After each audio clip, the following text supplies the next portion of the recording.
လူလောကဆိုတာထာဝရတာယာနေတာမဟုတ်ဘူးအဆိုးနဲ့တွေ့တဲ့အခါရှိတယ်အောင်မြင်တဲ့အခါရှိတယ်လို့ကြာဆုံးတဲ့အခါရှိတယ်ဘဝမှာလည်းနုပြုတ်လန်းဆန်းတဲ့အချိန်ရှိတယ်လို့အိုမင်းရင်ရောသွားတဲ့အချိန်ရှိတယ်ဥစ္စာရဏကြွယ်ဝချမ်းသာတဲ့အချိန်ရှိတယ်လို့ဆင်းရဲမွဲတေသွားတဲ့အချိန်ကလည်းရှိတယ်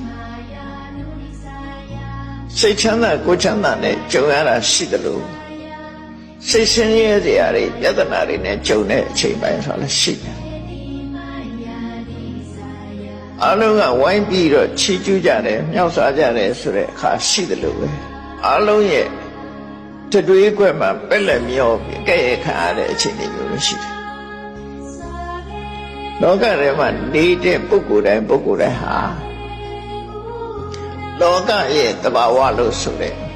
အကောင်အဆိုးလောကဓာတ်မျိုးနဲ့ကြုံတွေ့လာရမှာဖြစ်တယ်အဲ့ဒီလိုကြုံတွေ့တဲ့အခါမှာ